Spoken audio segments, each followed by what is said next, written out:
அவர் ஏந்த பெயருக்குரியவராக இருப்பார். அதே போன்று என்ற வாப்பாவின் பெயருக்குரிய பெயராக அவருடைய வாப்பாவின் பெயர் இருக்கும். அப்படி ஒரு மனிதரை அல்லாஹ் பிற்காலத்தில் வெளியாக்காமல் உலகத்தை அழிக்க மாட்டான் என்று நபிகள் நாயகம் ஸல்லல்லாஹு அலைஹி வஸல்லம் அவர்கள் சொன்ன செய்தி திர்மிதி, அபூதாவூத் என்ற கிரந்தங்களில் பதிவாக இருக்கிறது.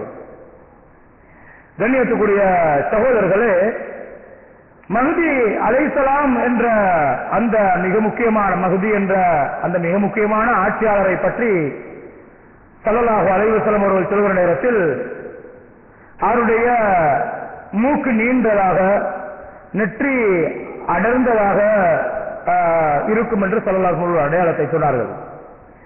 இப்படி சொன்ன ஸல்லல்லாஹு அலைஹி வஸல்லம் அவர்கள் அவர் இருக்கின்ற வந்து இந்த உலகத்தில் ஆட்சி நடத்துகின்ற காலத்தை சொல்கிற நேரத்தில் கிட்டத்தட்ட 7 வருடங்கள் அவருடைய ஆட்சி நீடிக்கும் என்றார்கள் ஸல்லல்லாஹு அலைஹி வஸல்லம். அவர் எங்கிருந்து வெளியாகுவார் என்றால் கிழக்கு பிரதேசத்தில் இருந்துதான் அவர் வருவார். கிழக்கு பிரதேசத்தில் இருந்துதான் மஹ்தி என்ற அந்த மனிதர் சாதாரண ஒரு படையோடு வருவார். எப்போது வருவார் என்று கேட்டால், அன்றைய காலத்தில் ஸல்லல்லாஹு அலைஹி வஸல்லம் சொன்னார்கள், கபாவில் ஒரு பொக்கிஷம் இருக்கும். இந்த பொக்கிஷத்தை பொறுத்தவரையில் பல உலமாக்கள் பல கருத்துக்களை சொல்கிறார்கள். கபாவுக்கு கீழே உள்ள பொக்கிஷம் என்ற ஒரு கருத்து, இல்ல அந்த கபாவை தங்களுடைய நிர்வாகத்தில் கொண்டு வரணும் என்ற அந்த நிலை இன்றைக்கும் பொதுவாக இருக்கிறது. இன்றைக்கு ஈரானுடைய பெரிய திட்டம், ஷியாக்களுடைய பெரிய திட்டங்களை எடுத்து பார்த்தால் ஈரான்ல இன்றைக்கும் கபத்துல்லா மாதிரி ஒன்றை கட்டி வச்சிருக்கிறாங்க. நீங்க பார்க்கலாம், ஈரானுடைய தலைநகரத்தை பொறுத்தவரையில் அங்கே ஷியாக்களுடைய ஆதிக்கம். சுன்னிகள் 10 லட்சம் பேர் வாழ்கிறார்கள், 1 மில்லியன். அந்த 10 லட்சம் ஷியாக்களுக்கு ஒரு பள்ளிவாயில் கூட சுன்னி பள்ளி கிடையாது. இதே நேரத்தில் கிறிஸ்தவர்களை பொறுத்தவரையில் 26,000 பேர் வாழ்கிறார்கள். 76 கிறிஸ்தவ ஆலயத்தை கட்ட அவர் அனுமதி கொடுத்திருக்கிறார்கள். இத்தனைக்கும் பகிரங்கமாக கபத்துல்லா மாதிரி ஒன்று கட்டி அதுல வளம் வந்து கபா மாதிரி எல்லாம் செய்கிறார்கள்.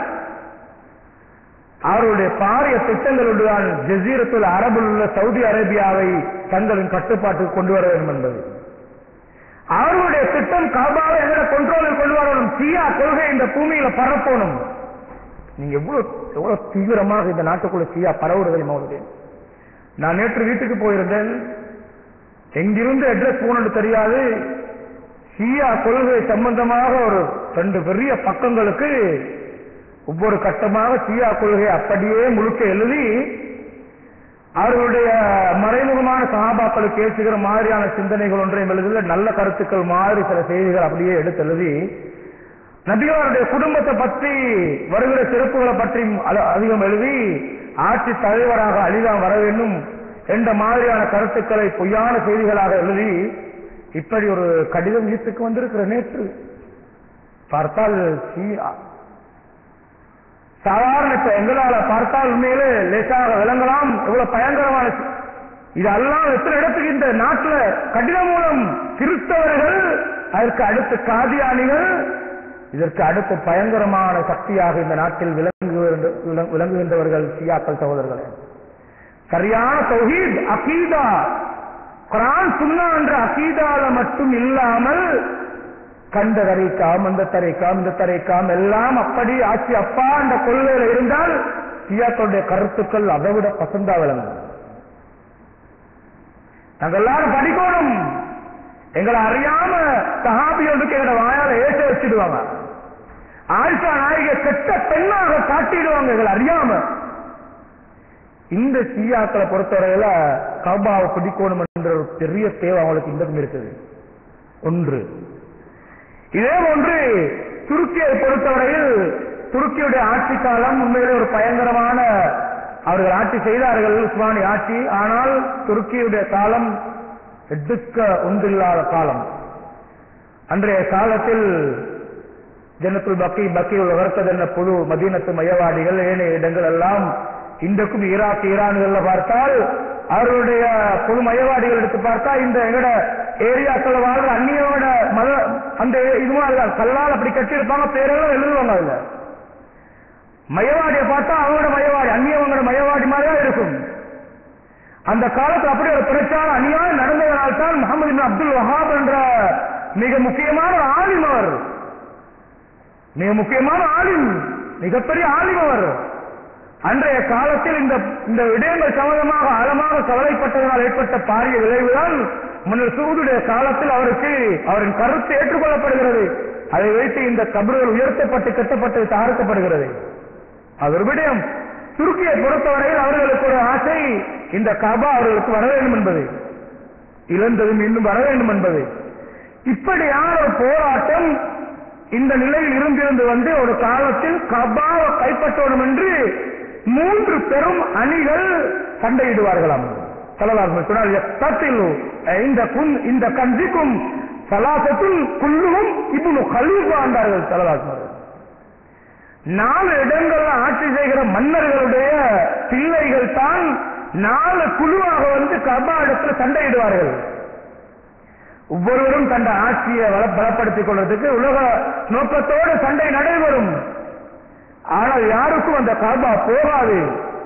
அதற்கு பின்னால் கிழக்கு பிரதேசத்திலிருந்து கருப்பு கொடிகளோடு ஒரு கூட்டம் வருவார்கள். கருப்பு கொடி, ஏன் அந்த கருப்பு கொடி என்றால் நபிகளார் சுமந்த கொடிகள் கருப்பான கொடிகள். வெளியேற்றக்கூடிய சகோதரர்களே, யுத்த காலத்தில் கருப்பு கொடி நபிகளார் தூக்கி இருக்கிறார். கம்பீரமாக தாக்கப் போகிறோம் என்ற பயங்கரமான நிலைக்கு. இப்படியாக அவர்கள் ஒரு கூட்டம் கிழக்கு பிரதேசத்திலிருந்து கருப்பு கொடிகளோடு வருவார்கள். இந்த 3 படையும் சண்டையிடுவார்கள். யாருக்கும் அது கிடைக்காது. இறுதியாக அவர்களை தாக்குவார்கள். அந்த நேரத்தில் இறுதியாக இந்த கருப்பு கொடி சுமந்து வந்த மக்கள் வெற்றி பெறுவார்கள். அங்குதான் இந்த மஹ்தி என்பவர் ஒரு ஆட்சி தலைவராக அறிமுகமாகுவார். நபிகளார் சொன்னார்கள், ஃபைதார் ஆயித்துமூஹு, நீங்கள் அவரை கண்டீர்கள் என்றால், கேள்விப்பட்டீர்கள் என்றால், ஃபபாயிருஹு வலவ் ஹபுவன் அலஸ்ஸல் என்றார்கள் ஸல்லல்லாஹு அலைஹி வஸல்லம். நீங்க பனி கட்டிகள் பனி மலைகளுக்கு மேலால் தவண்டு வந்து அவருக்கு பயம் செஞ்சிருங்க என்றாங்க ஸல்லல்லாஹு. அவர் ஆட்சி தலைவரை அடுத்துடுங்க என்றாங்க நபிகள் நாயகம் ஸல்லல்லாஹு அலைஹி வஸல்லம் அவர்கள். இது அன்றைய காலத்தின் நிலைமையை நபிகள் நாயகம் ஸல்லல்லாஹு அலைஹி வஸல்லம் சொன்னார்கள்.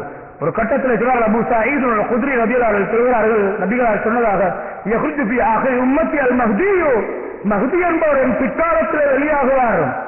அல்லாஹ் அவருக்கு நிறைய மழையை பொழிய வைத்து இந்த பூமியிலிருந்து நிறைய விளைச்சல்கள் கிடைக்கும்.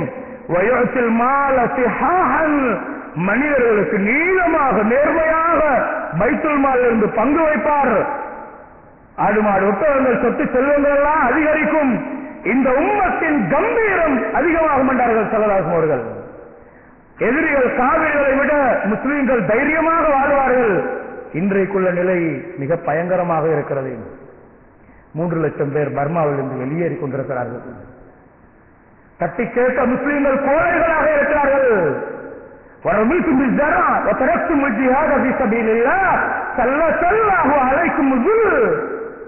நீங்கள் வெள்ளங்களுக்கு அடிபட்ட சருகுகளை மாறி ஆகுவீர்கள். நீங்கள் மார்க்கம் என்ற உணர்வை விட்டுவிட்டு உங்களுடைய பொருளாதாரம், நாட்டு வளம், நாட்டு கௌரவம் என்று நீங்க தனிய தீரத்தோடு ஒதுங்கிக் கொண்டால் முஸ்லிம்களே, அல்லாஹ் உங்களுக்கு இழிவை சாட்டி விடுவான். எதிரிகள் லேசா உங்களை அத்துமீறுவார்கள் என்று ஸல்லல்லாஹு சொன்னார்கள். வெள்ளத்தில் அடிபட்ட சருகுகள் மாறி கணக்கெடுக்கப்படாதவர்களாக மாறுவீர்கள் என்றார்கள். நிலை அப்படி இருக்கிறது, கோழைகளாக. பர்மாவில் குழந்தைகளை எடுத்து இந்த கூரையில போடுகின்ற தகரம், அதுக்கு மேலால 10-15 குழந்தைகளை வச்சு உயிரோடு வச்சு அடியால நெருப்பு பெரிதாக மூட்டப்படுகிறது. 10 எரியும் நெருப்பால் அந்த தகரம் சுடறுகிறது. உடனே அதுக்கு மேலால் உள்ள குழந்தைகள் துடி வாடி போகிற சுப்ஹானல்லாஹ் ரோஸ் பண்ணப்படுகிற சகோதரர்களே. ஆயிரக்கணக்கான இளைஞர்கள் பின்னால் கைகள் கால்கள் எல்லாம் கட்டப்பட்டு கொலை செய்யப்பட்டு துண்டு துண்டாக, நேற்று பார்த்தேன், கைகள் எல்லாம் துண்டு துண்டாக, கால் துண்டு துண்டாக, வேறு வேறாக சுப்ஹானல்லாஹ் வால் முனைகளால் வெட்டி இருக்கிறார்கள்.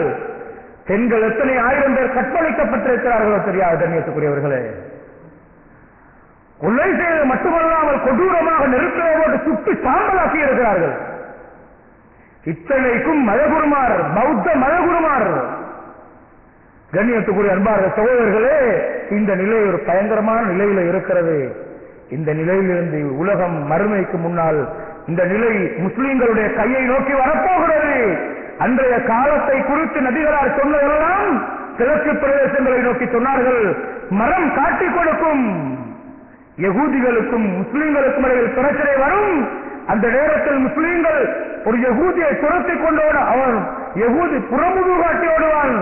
மரங்களுக்கும் கல்லுகளுக்கும் பின்னால் அவன் ஒளிந்து கொள்வான்.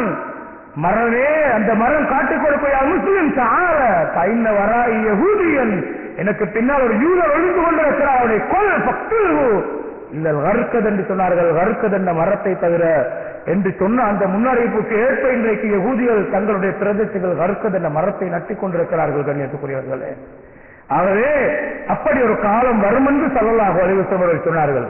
கண்ணியத்துக்குரிய அன்பான சகோதரர்களே, இந்த மஹ்தி என்று சொல்லக்கூடிய இந்த மனிதரை பற்றி நபிகளார் இன்னும் சில ஹதீஸ்களை சொன்னார்கள் என்று கேட்டால், உபஷிருக்கும் பில் மஹ்தி, மஹ்தியை பற்றி நான் உங்களுக்கு நன்மாராயம் சொல்கிறேன். யுபஅஸு அலா இக்திலாஃபி மினன் நாஸ் வல ஜலாஸில், குழப்பங்கள் பயங்கரமாக எடுத்துக்கொண்டு கருத்து முரண்பாடுகளோடு மனிதன் பிரச்சனைகளோடு வாழுகிற காலத்தில் மஹ்தி வெளியாகுவார். ஃபயம்லஉல் அர்த கிஸ்தன் வ அத்லா, நீதத்தாலும் நேர்மையாலும் இந்த மண்ணை அவர் நிரப்புவார் என்றார்கள் ஸல்லல்லாஹு அலைஹி அவர்கள். கமமுலியத் ஜௌரன் வ துல்மா, அநியாயத்தாலும் ஆக்கிரமிப்புகளாலும் அத்துமீறல்களாலும் இந்த பூமி நிறைந்திருக்கிறதை போல அவர் நீதத்தாலும் நேர்மையாலும் இந்த பூமியை நிரப்புவார். யர்தா அன்ஹு சகனு ஸமா, வானத்தில் உள்ளவர்கள் அவரை பொருந்திக் கொள்வார்கள். வஸாக்கினுல் அர்ள், இந்த பூமியிலே வாழுகிற மக்கள் எல்லாம் அவரை பொருந்திக் கொள்வார்கள். யக்ஸிமுல் மால சிஹான், மனிதர்களுக்கு மத்தியிலே சொத்துக்களை நீதமாக பங்கு வைப்பார் என்றார்கள் ஸல்லல்லாஹு அலைஹி வஸல்லம் அவர்கள். கண்ணியத்துக்குரிய அன்பார்ந்த சகோதரர்களே, இப்படி அந்த மஹ்தி என்ற மனிதர் வெளியாகி ஒரு கட்டத்தில் ஸல்லல்லாஹு அலைஹி வஸல்லம் சொன்னார்கள், யன்சிலு ஈஸா இப்னு மரியம், ஈசா அலைஹிஸ்ஸலாம் எப்போது இறங்குவார் என்றால், அல் மனாரத்துல் பைதா என்று இன்றைக்கும் அந்த கோபுரத்தில் கட்டி வைக்கப்பட்டிருக்கிற சிரியாவில் திமிஸ்கில் டமஸ்கஸ்ல இன்றைக்கும் கட்டி வைக்கப்பட்ட அந்த இடத்துல ஈசா அலைஹிஸ்ஸலாம் இறங்குவார்கள். பின்னால் செய்தியை பார்க்கலாம். ஈசா அலைஹிஸ்ஸலாம் இறங்கி ஃபயகூலு அமீருல் மஹ்தி, அப்ப ஈசா அலைஹிஸ்ஸலாம் அந்த இடத்துல இருந்து நேரா வருவாரு. அப்ப மஹ்தி அலைஹிஸ்ஸலாம் அஸ்ர் சொல்றதுக்கு தயாராகி கொண்டிருப்பார்கள். ஈசா அலைஹிஸ்ஸலாம் நேர வருவார்கள். தஜ்ஜால் ஒரு இடத்துல குழப்பம் செய்து கொண்டிருப்பான். மக்கா மதீனா என்ற இடத்தை நோக்கி போக மாட்டான், அதிலேயும் எல்லையை நோக்கி போவான், பூமியில முழு இடத்துக்கும் போவான். அப்ப இந்த ஈசா அலைஹிஸ்ஸலாம் நேர வருவார்கள். இவங்க தொழுவத்தை ரெடியாக தயாராக இருக்கிற நேரத்தில் இந்த மஹ்தி என்பவர் சொல்வார், தஆல ஸல்லிபினா, ஈசா அலைஹிஸ்ஸலாத்தை கண்டு கொள்வார்கள். அவரா இவர்தான் ஈசா அலைஹிஸ்ஸலாம் என்று விளங்கிக் கொள்வார்கள். உடனே எங்களுக்கு வாங்க, நீங்க எங்களுக்கு இமாமத் செய்ய சொல்லி எங்களை வச்சு என்று சொல்வார்கள். அப்பதான் ஈசா அலைஹிஸ்ஸலாம் சொல்வார்கள், ஃபயகூலுல்லா, அப்படி அல்ல, இன்ன பஅதஹும் அமீர் பஅல், உங்கள சில பேருக்கு அமீராக இருக்கிறார்கள், இந்த உம்மத்தின் கண்ணியமாக இருக்கிறது, ஆகவே நீங்கள் தொழுயுங்கள் என்று மௌனமாக இருந்து ஈசா அலைஹிஸ்ஸலாம் சொல்வார்கள். தொழுது விட்டுத்தான் அந்த மிகப்பெரிய இஸ்லாமிய ஒன்று கூடல் ஜமாஅத்துல் முஸ்லிமீன், அப்பதான் ஜமாஅத்துல் முஸ்லிமீன் முழு உலக முஸ்லிம்களோட அமீருக்கு கீழால. எங்கேயோ ஒரு மூலையில் ஒருத்தர் அமீரா வந்துட்டு அவர் அங்க அமீர் என்றாரு, அங்க மூலையில் அவர் அமீர் என்றாரு, அவரை பார்த்து இவரை ஏற்றுக்கொள்ளாட்டி இவரை முர்த்தத் என்றாரு, இவரை ஏற்றுக்கொள்ளாட்டி அவரை முர்த்தத் என்றாரு. இந்த கதை கிடையாது. முழு உலகத்துக்கும் ஜமாஅத்துல் முஸ்லிமீன், முஸ்லிம்களுடைய கூட்டமைப்பு ஒன்னா. அந்த நேரத்தில் ஒரே ஒரு தலைமைத்துவத்தை கீழான மஹ்தி இந்த ஒரு மூலையில் ஒருத்தர இமாமாக அமீராக ஏற்றுக்கொள்ளணும், அவரை காப்பிரண்டா, இதை விட ஜாகிலியத் உலகத்தில் வேற ஒன்றும் இல்லை. எல்லாம் பாதுகாக்கணும். கண்ணியத்துக்குரிய சகோதரர்களே, அது வேற தலை கொண்டது. அப்ப முழு உலக மக்களும் நபிகளா அவரு கட்டளையிட்டாங்க. நபிகள் சொன்னாங்களா, குறைஷ் என்றார்கள். இந்த அமீர் வரக்கூடிய வருகை குறைஷ் வம்சத்தில் தான் இருக்க வேண்டும். ஸ்ரீலங்கால பொருந்தத்துக்கு அங்க அமீராக இயலாது, பாகிஸ்தான்ல பொருந்தத்துக்கு அமீராக இயலாது, குறைஷ் எல்லாம் அது வரணும். குறைஷ் அல்ல. இந்த மஹ்தியை பற்றி நபிகளார் சொன்னார்கள், மஹ்தி மின் ஐஸ்ரத்தி மின் அவுலாதி ஃபாத்திமா என்று சொன்னார்கள். இந்த மஹ்தி என்ற குடும்பம் ஃபாத்திமாவுடைய பிள்ளைகளுடைய பரம்பரை என்றார்கள் குறைஷ். கண்ணியத்துக்குரிய சகோதரர்களே, ஆகவே அந்த நேரத்தில் அன்றைய காலத்தில் ஈசா மஹ்தி என்ற அந்த மனிதரோடு சேர்ந்து மிக பிரமாண்டமான முஸ்லிம் கூட்டமைப்பு. அதனால் தான் நபிகளார் சொன்னார்கள், பைஅத் செய்யுங்க என்று சொல்லி. ஹுதைபா கேட்ட கேள்விக்கு பதில் சொன்ன நேரத்தில் நபிகளார் சொன்னார்கள், முஸ்லீம்கள் இருக்கிறாங்க, அவங்களுக்கு இமாமும் இல்ல, கூட்டமைப்பும் இல்ல, என்ன செய்யறது? எல்லா பிரிவை விட்டு ஒழுங்கு, நீ குர்ஆன் சுன்னாவோட வாழு, வேற கடிச்சிட்டிரி, நீ வந்து உருவாக்க சூழல்ல எல்லா பிரிவையும் விட்டு ஒழுங்கு. ஏன்னா முஸ்லீம்கள் இருக்கிறாங்க, கூட்டமைப்பு இல்ல. இன்றைக்கு அதே நிலைதான். சவுதியில் ஒரு நிலை, குவைத்தை பார்த்தா அங்க நில, பஹ்ரைனை பார்த்தா மறுநில, வேற சிரியா பார்த்தா அங்க பெரிய விரட்டில, இந்த பர்மா பார்த்தா இந்த முஸ்லீம்கள் சிறுபான்மை, இந்த நாட்டை பார்த்தா நாங்க சிறுபான்மை, பாகிஸ்தானை பார்த்தா மறுக, இப்படியான ஒரு நிலையில வாழ்ந்துட்டு கூட்டமைப்பு இல்ல, ஒரு தலைமை துட்டுக்கு இல்ல. கண்ணியத்துக்குரிய அன்பார்ந்த சகோதரர்களை தெளிவாக விளங்கணும். ஆனால் பின்னால வார காலத்துல எங்கேயாலும் ஹுதைபா ஒத்தருமை இல்லையா? திடீரென்று யாராவது தோன்றுவாங்க, அப்படி ஒத்தரை தோன்றினால் நீங்க பய செய்யுங்க, ஒரு வார்த்தை காட்டணுமா ஹதீஸ்ல இல்ல. ஆனால் சிறிய ஒரு கூட்டமாகத்தான் இந்த மகதி உருவாகுவாரு. கேள்விப்பட்டால் பனிமலைகளுக்கு மேலாக தவண்டு வைத்தால் பய செய்யுங்க, அவருக்கு பய செய்யாட்டி வேறு விஷயம். கண்ணியத்துக்குரிய அன்பார்ந்த சகோதரர்களே, ஆகவே மஹ்தி என்ற ஒரு நீதமான ஆட்சித் தலைவர், அதிகாரமுள்ள ஆட்சித் தலைவர், கள்ளவெடுத்தா கைய வெட்டுறதுக்கு கூட அதிகாரம் இருக்குது. விபச்சாரம் செஞ்சுட்டு அவரு, அதாவது திருமணம் முடிச்சுட்டு விபச்சாரம் செஞ்சா மரணம் கொடுக்கறதுக்கு சக்தி இருக்குது, ஆளை அலசி கசையாடி கொடுக்கறதுக்கு சக்தி இருக்குது. ஆட்சித் தலைவர் அதிகாரம் உள்ளவர். அதிகாரம் இல்லை, ஒன்றும் இல்லை, சிறுபான்மையா வாழ்றது அது கொஞ்சம் பேரு.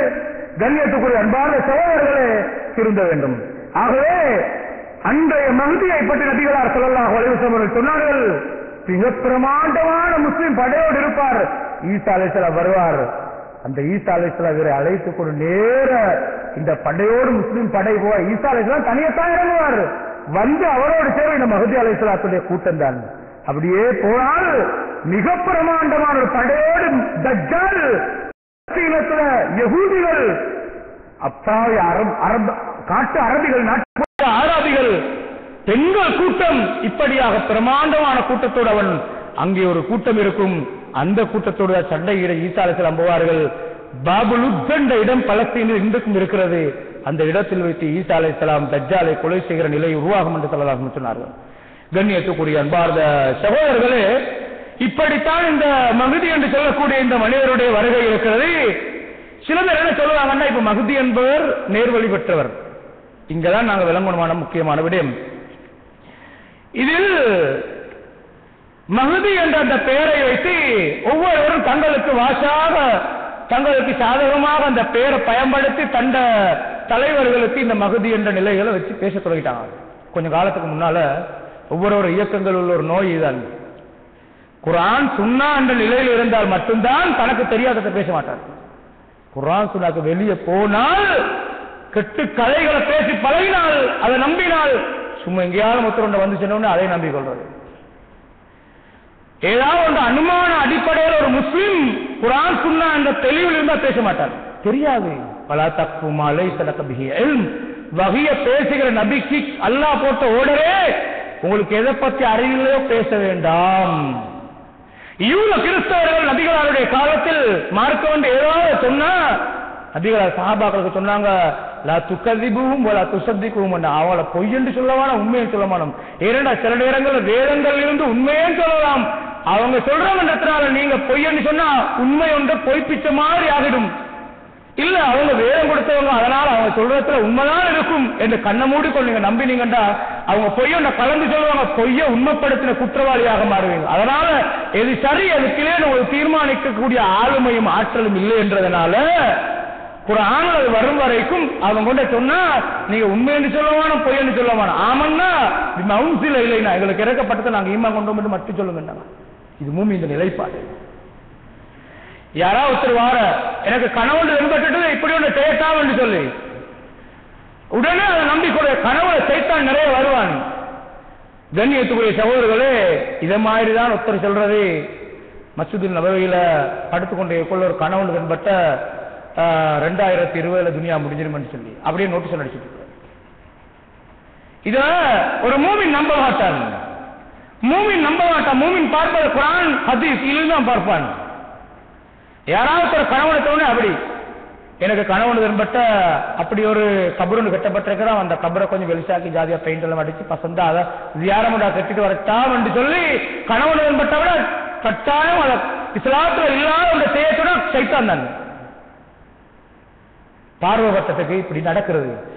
கண்ணியத்துக்குரிய சகோதரர்களே, ஒவ்வொரு இயக்கங்களும் ஒரு காலத்துல ஒரு தரைக்காக்கள் உள்ள தலைவர்களை காட்டி மகதி பிறந்துட்டாம் என்கிற தலைவருக்கு செய்தி வந்துட்டது என்று சொல்லுவாங்க. அப்படி நடக்குது. மகதி அலைஹிஸ்ஸலாம் பிறந்துட்டாம் என்ற ஒரு செய்தி வந்துட்டது என்று ஒரு தலைவருக்கு, நீங்க ஒவ்வொருத்தருக்கும் அதை தகவல் தெரிஞ்சிருக்கும். அப்படி சொல்ற இடையில வார கடைசிக்கு பார்த்தா ஆள் மகதி வந்தில்ல. ஆப்கானிஸ்தான்ல பெரிய சண்டை நடந்து கொண்டே கொள்ள திடீர்னு ஒரு செய்தி எடுத்துக்கிட்ட மஹதி அலைஹிஸ்ஸலாம் பிறந்துட்டான். அதான் பயங்கரமான சண்டை போகுது. ஈராக்க தாக்கிக் கொண்டிருக்கொள்ள அந்த மஹதி அலைஹிஸ்ஸலாம் பிறந்துட்டான் என்றது. காதியானிகள் இந்த நாட்டிலே உள்ள பயங்கரமான சவால் சக்தி. காதியானிகள் அகமது மிர்சா குலாம் அகமது அல் காதியானி என்ற ஆளத்தான் தெரியுமா? ஹதீஸ்ல வந்து மஹதி என்பது மிர்சா குலாம் அகமது அல் காதியானி தான். அவர் தான் மஹதி என்றது, வேற யாரு? அப்படி சொன்னாங்க. ஷியாக்களை பொறுத்தவரையில இஸ்னா அஷரியான 12 தலைவர்கள். அந்த 12 தலைவர்கள்ல கடைசியாக இருக்கிற தலைவர் ஒருவர், அவருடைய பெயரை சொல்லித்தான் அவர்கள் சொன்னார்கள். இந்த 12 தலைவர்கள்ல ஹசனுல் அஸ்கரி என்று தெரிகிறார். ஹசனுல் அஸ்கரி 12 தலைவர்கள் மஹதி பிறந்துட்டாரு, அவர்தான் மஹதி அப்படி சொன்னாங்க. அவர்தான் மஹதி என்று சொல்லிட்டு அவர் வந்துட்டு மறந்துட்டாரு.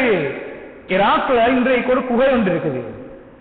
அந்த குகைக்கு வெளியே ஒரு கழுதையோ ஒட்டகத்தையோ அவங்க கட்டியே வச்சிருக்கிறாங்க.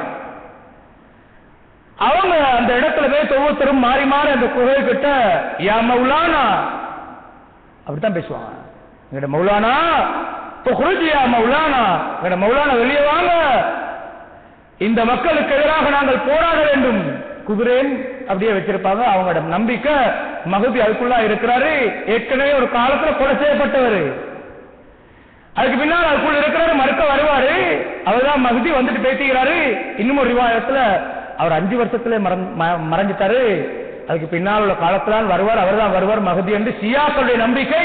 12 தலைவர்கள் அவர் திடீரென்று வருவாரு. அதனால நாங்க சில அவங்க சொல்லுவாங்க, சில தொழுகைகளை உடனே அவங்க பல நேர தொழுகைகள் அந்த இடத்துல தான் தொழ மாட்டாங்க. ஏன்னா தொழுது கொண்டிருக்க அவர் வந்துட்டா பஸ்ஸை மாறிடுவாரு. ஷியாக்களுடைய கிரந்தத்தில் எழுதப்பட்டிருக்கிறதை சொல்கிறேன். அன்பான சகோதரர்களே, அப்படியான அதனால் தான் நபிகளார் மஹதி என்று சொல்லாமல் அடையாளத்தை சொன்னார்கள். அவர்களை பொறுத்தவரை ஷியாக்கள் அதை சொல்கிறார்கள். வேறு வேறு தரீக்காக்கள் மஹதி அப்படி அவர்தான் மஹதி என்று சொன்னார்கள். இப்படி பல மனிதர்கள் கடந்த காலங்களில் தங்களை மஹதி என்று வாதிட்டார்கள். அன்றைய காலத்தில் ஷியாக்களை பொறுத்தவரையில் இவரை மஹதி என்று வாதிட்டார்கள். முஹம்மது இப்னு ஹசனுல் அஸ்கரி என்பவர் தான் மஹதி என்று ஷியாக்கள் சொன்னார்கள். குகைக்குள் இருந்து வரல் அவர் காபாக்கு அவர் வெளியாகிறது. இரண்டாம் அதெல்லாம் ஹதீஸோடு பார்க்க, அதான் குர்ஆன் சுன்னா என்று பார்த்தா ஒரு மூமின் ஒரு செய்தி வந்தோன்னு குர்ஆன் சுன்னாவோட அலசி பார்ப்பாங்க. குர்ஆன் சுன்னா என்ன சொல்லுது? பெரிய படமுன்னு சண்டை பிடிக்கும், மக்கத்துக்கு தான் வருமது, அங்கிதான் வெளியாகும். அப்படி என்ன இது எப்படியா இந்த ஹதீஸுக்கு மாற்றமா இருக்குது? இதான் மூமின் நிலைப்பாடு. புதிய கண்ணோட அதை மார்க்கம் எடுக்க மாட்டா, நம்ப மாட்டா. குர்ஆன் ஹதீஸில் தான் பார்ப்பாரு, பதில் அங்கிருந்தா வரும். இவங்களை பார்த்தால் அப்துல்லா இப்னு சபை இருக்கிறானே, அப்துல்லா இப்னு சபை தான் யகூதி, ஒரு பெரிய யகூதியா முஸ்லிமா நடித்தவன். முஸ்லீம்களுக்கு ஒரு பிரச்சனை உண்டாக்குறதுல மூல காரணி அவன் தான். அன்றைய காலத்துல அலி ரலியல்லாஹு தலைவராக்கணும், அபூபக்கர் உமர் உஸ்மான் ரலியல்லாஹு ஆட்சியை பறிச்சுட்டாங்க என்று ஷியாவுடைய இஸ்தாபகர் அப்துல்லா இப்னு சபா ஒரு யகூதி. அவன் ஒரு வாதத்தை வச்சான். எப்படி தெரியுமா? நபீட ஹதீஸ் எடுத்து மஹதி என்றா யார் தெரியுமா? அவனுக்கு அலி ரலியல்லாஹு தான் மஹதி என்றது. அப்படி ஒரு வாதத்தை வச்சான். கண்ணியத்துக்குரிய சகோதரர்களே, இதே போன்ற ஒவ்வொரு காலத்தில் ஷியாக்கள் ஒரு சாரார் சபையாக்கள் என்று இப்படி பல பிரிவாக பிரிந்த நேரத்தில் அதிலே முஹம்மது இப்னு ஹனஃபியா என்ற ஒருவர், அந்த காலத்திலே அவரைத்தான் மஹதி என்று சில பேர் சொன்னாங்க. எல்லாம் ஹதீஸ் அதை மறுக்கிறது, ஹதீஸ் மாற்றமாக வந்திருக்கிறது. இப்படியாக கைசானியாக்கள் என்று சொல்லக்கூடிய ஷியாக்களுடைய ஒரு பிரிவில் இருந்து இன்னொருவரை காட்டி அவர்தான் இந்த மாதிரி அப்துல்லா இப்னு முஆவியா இப்னு அப்துல்லா இப்னு ஜாஃபர் இப்னு அபி தாலிப் என்ற அவர்தான் மஹதி என்று வாதிட்டார்கள். எல்லாம் குர்ஆன் ஹதீஸ் இதை மறுக்கு. கண்ணியத்துக்குரிய சகோதரர்களை, இது ஒரு முக்கியமான விவகாரம். ஆகவே மஹதி என்ற அந்த நிலையை பொறுத்தவரையில் இவர் அந்த காலத்திலே கடைசி காலத்திலே வருவார் என்ற செய்தியோடு நாங்கள் இதை ஒரு அடையாளமாக பார்ப்போம். இன்ஷா அல்லாஹ் அடுத்த அடையாளமாக தஜ்ஜாலின் வருகையை பற்றி நாங்கள் பார்ப்போம் என்று கூறி விடைபெறுகிறேன். ஆகிற தஅவானா அனில் ஹம்துலில்லாஹி ரப்பில் ஆலமீன். சுப்ஹானல்லாஹி வ பிஹம்திஹி அஷ்ஹது அல்லா இலாஹா இல்லல்லாஹ்.